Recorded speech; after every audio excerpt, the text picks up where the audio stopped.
अस्सलाम वालेकुम स्टूडेंट्स, आज का हमारा टॉपिक है सिंपल हार्मोनिक मोशन। ठीक है, ये ऐसी मोशन होती है जो स्ट्रेट लाइन में मूव कर रही होती है, स्ट्रेट लाइन में मूव करके ये ऑसिलेट करती है। ठीक है, it is the motion of the particle in the straight line with the acceleration. इसमें वेरिएबल एक्सलेरेशन होता है, एक्सलेरेशन चेंज हो रहा होता है। ठीक है, it is always directed towards the fix point in the line and it is proportional to the distance of the particle at that point. ठीक है, ये अपनी मीन पोजीशन से एक्सट्रीम पोजीशन पे जाती है। जब आप एक पार्टिकल है, आपने उसको खींच के आपने उसको मैक्सिमम डिस्टेंस दिया, एक्सट्रीम पोजीशन पे लेकर गए। ठीक है, उसको एक्सट्रीम पोजीशन पे ले जाकर आपने उसको छोड़ दिया। जब आपने छोड़ा तो वो अपनी मीन पोजीशन पे आया, मीन पोजीशन के बाद आकर फिर एक्सट्रीम पोजीशन पे चला गया, नेगेटिव साइन की तरफ। ठीक है, तो ये ऐसी मोशन को हम ऐसी मोशन ऑसिलेट कर रही होती है अपनी मीन पोजीशन के इर्द गिर्द। ऐसी मोशन को हम क्या कहते हैं? Simple harmonic motion. और इसकी एग्जांपल आपके पास स्प्रिंग भी है, इसकी एग्जांपल आपके पास पेंडुलम भी है। जैसे स्प्रिंग है, स्प्रिंग को आप मैक्सिमम खींचते हैं,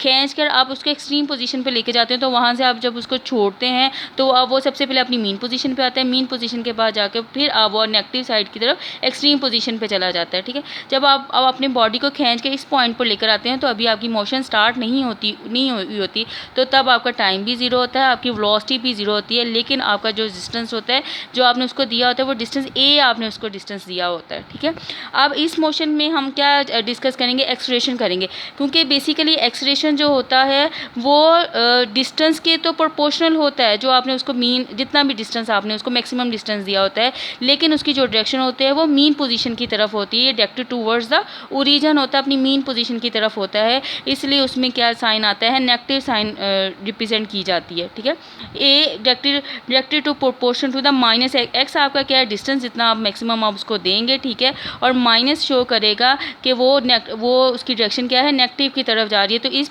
डायरेक्टिव प्रोपोर्शनल कांस्टेंट आप डाल देंगे, लैम्डा आपके पास क्या है? प्रोपोर्शनैलिटी कांस्टेंट है। ठीक है, और नेगेटिव साइन इंडिकेट्स कर रहा है आपको कि acceleration is directed towards the direction in which the acceleration is increase, यानी कि एक्सलेरेशन इस तरफ को बढ़ रहा है, लेकिन आपका जो आपका डिस्टेंस इस तरफ को बढ़ रहा है, लेकिन एक्सलेरेशन आपका मीन पोजीशन की तरफ जा रहा है। ठीक है, अब इसमें जो एक्सलेरेशन है वो दो चीज़ों पे डिपेंड कर रहा है, एक आपका टाइम पे डिपेंड कर रहा है और एक वो आपका डिस्टेंस पे डिपेंड कर रहा है। तो इसलिए आप इसकी जो इक्वेशन लेंगे वो d²x/dt² लेंगे, ये वाली d²x/dt² is equal to minus lambda x. ठीक है, आप इसको सॉल्व करेंगे, इसको सॉल्व करके हमने एक्स निकालना है, अपने डिस्टेंस निकालना है कि उसने आया डिस्टेंस ट्रैवल कितना किया है, यानी अब आप उसको मैक्सिमम डिस्टेंस दे कितने रहे हैं। ठीक है, अब हमें पता है इन द वेक्टर एनालिसिस हम जानते हैं कि dx/dt का होल स्क्वायर का डेरिवेटिव कैसे लेते हैं? पावर शुरू में पावर एक कम अंदर वाली चीज़ का डेरिवेटिव, जैसे इसकी पावर शुरू में आ गई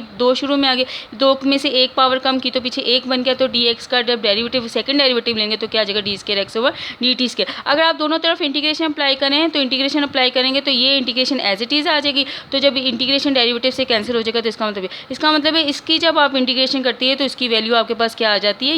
ये आ जाता है। ठीक है, उसके बाद है, लेकिन आपके पास ऊपर क्या है? d²x/dt के आपने इसकी इंटीग्रेशन करनी है, तो इसकी इंटीग्रेशन करने के लिए आपके पास ये दो एक्स्ट्रा टर्म चाहिए।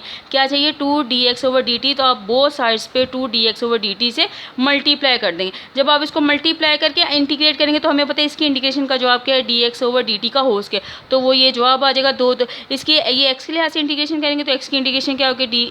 x²/2, 2 से कैंसिल हो जाएगा, तो लैम्डा x² प्लस ए क्या है? आपका इंटीग्रेटिंग कांस्टेंट है।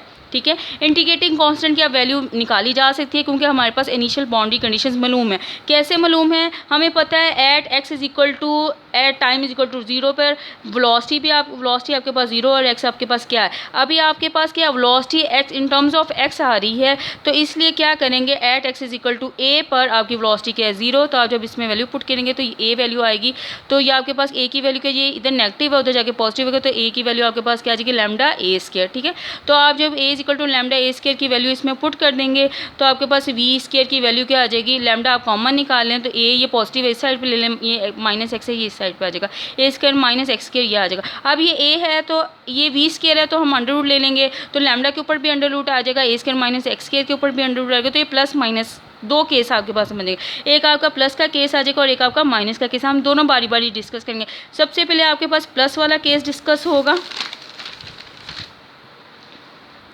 जब हम इसको प्लस वाले केस को डिस्कस करेंगे तो dx/dt, ठीक है, ये आपके पास लैम्डा, क्योंकि v को हम क्या लिखते हैं, dx/dt लिखते हैं, लैम्डा अंडर और under a square minus x square आ जाएगा। सेपरेबल वेरिएबल करेंगे, x वाली टर्म्स x वाली टर्म की तरफ चल देंगे और t वाली टर्म्स t की तरफ चल देंगे, क्योंकि अंडर लैम्डा तो कांस्टेंट, इसकी तो इंटीग्रेशन होनी नहीं है। तो जब dt की इंटीग्रेशन क्या है, इसकी इंटीग्रेशन करेंगे 1 की इंटीग्रेशन क्या t होती है। तो अब आपको पता है इंटीग्रेटिंग का फार्मूला ये है कि अगर a लिखा जाए a square minus x square हो तो उसका फार्मूला क्या होता है, उसकी इंटीग्रेशन करें तो क्या आ जाएगा, साइन इनवर्स x/a आ जाएगा। ये आपका b इंटीग्रेटिंग कांस्टेंट है। अब देखो x और t है, ठीक है, तो अब वो बाउंड्री कंडीशन अप्लाई करेंगे। t 0 पर x आपके पास क्या है, a, मैंने पहले भी एक्सप्लेन किया है, टाइम 0 पर x आपका a है और वेलोसिटी आपके पास क्या है, 0। तो हम यही बाउंड्री कंडीशन इसके ऊपर अप्लाई करेंगे। टाइम =0 पे x आपके पास क्या a, तो a की वैल्यू जब इसमें सब्सटीट्यूट करेंगे तो a से कैंसिल हो जाएगा, तो 1 आ जाएगा। हमें पता है साइन इनवर्स ऑफ 1 क्या होता है, π/2, तो ये वैसे ही 0 हो जाएगा। तो b की वैल्यू क्या आ जाएगा, π/2। तो आपने ये वैल्यू इसमें सब्सटीट्यूट की, इस वाली इक्वेशन में सब्सटीट्यूट की तो आपके पास ये आ जाएगा। ये साइन इनवर्स इधर है, उधर जाके वो साइन में चेंज हो जाएगा, तो आपके पास क्या आ जाएगा, x/a sine under root lambda t π/2। अब π/2 का फ़र्क है, तो साइन अपनी को रेशो में किस में कन्वर्ट हो जाता है, कॉस में। लेकिन ये किस क्वाड्रेंट में, π/2 में कुछ ऐड हो रहा है, तो ये किस क्वाड्रेंट में जा रहा है, सेकंड क्वाड्रेंट में जा रहा है। सेकंड क्वाड्रेंट में आपके पास क्या होता है, साइन पॉजिटिव, इसलिए यहाँ पे आपके पास क्या आ जाएगा, साइन पॉजिटिव का साइन आ जाएगा।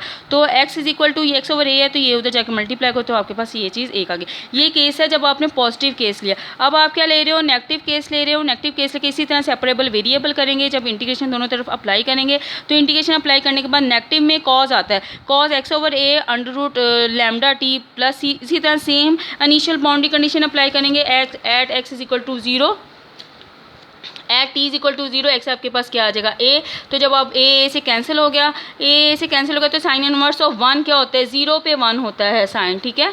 तो 180 पे 0 पे आपके पास 1 होता है, 180 पे वो -1 होता है, इसलिए 0 1 c आपकी वैल्यू 0 आ गई। तो बोथ साइड्स पे आपके पास क्या आ जाएगा, इसकी वैल्यू इसमें सब्सटीट्यूट की, आपके पास क्या आ जाएगा, cause inverse of x/a under lambda t।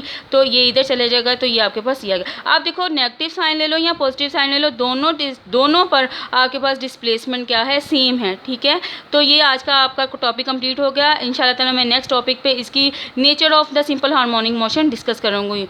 I hope आपको ये टॉपिक समझ आ गई होगी। अगर ना समझ आई तो फिर भी कमेंट्स में आप प्रॉब्लम्स अपने पूछ सकते हैं, मैं इंशाल्लाह जल्द से जल्द आपको रिप्लाई ज़रूर कर दूँगी।